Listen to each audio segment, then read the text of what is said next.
लिखित संविधान। मेरी राय है कि सरकार बनाने के लिए बाबा साहब के संविधान का इस्तेमाल होता है और डेमोक्रेटिक नाम दिया जाता है, किंतु सरकार बनने के बाद में जो सरकार बनती है वो जो व्यवस्था को चलाती हैं, सिस्टम को चलाती हैं, वहाँ वो मनुवादी संविधान इस्तेमाल होता है। ये बहुत बड़ी विडंबना है इस बात को कोई भी व्यक्ति समझ नहीं पाता है। जो दबे कुचले लोग हैं, दलित लोग हैं, मजलूम लोग हैं, वो पढ़ लिख करके भी इस बात को नहीं समझ पाए। तो सर, क्या आज भी भारत की व्यवस्था ब्राह्मणवादी ढांचे के अंतर्गत काम कर रही है? जी, इसीलिए जो एक संवैधानिक सिस्टम बाबा साहब ने जो दिया है वो एक दिखावा होता है, लेकिन जो निर्णायक भूमिका होती है उसमें उस संविधान की जो होती है जो व्यवस्था पोषक संविधान है। जी। इस देश में दो तरह के लोग हैं, एक व्यवस्था तोड़क लोग और एक व्यवस्था पोषक लोग।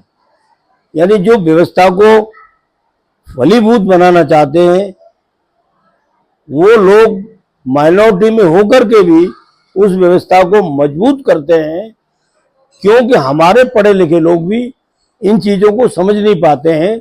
इसलिए वो उनकी बातों में आकर वो उस संविधान को मजबूत करते हैं जो संविधान मनु का बनाया हुआ है, जो दलितों के खिलाफ है, मजलूमों के खिलाफ है। इसलिए 75 साल की आज़ादी के बाद भी भारत का संविधान कामयाब नहीं हुआ है, क्योंकि उस सिस्टम को लागू करने वाले वही लोग हैं जो व्यवस्था पोषक लोग हैं।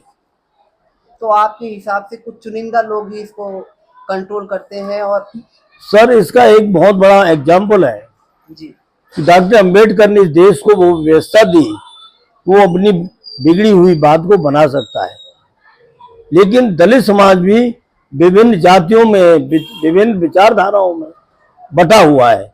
इसलिए बाबा साहब के निर्मित संविधान के द्वारा 131 जो एमपी चुनकर जाते हैं, जो दलितों के नाम पर जाते हैं, वो मूक और विधुर बने हुए रहते हैं।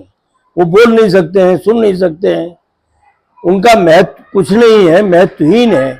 इसलिए 131 चुने हुए नुमाइंदे, जिनके ऊपर 22.5% आबादी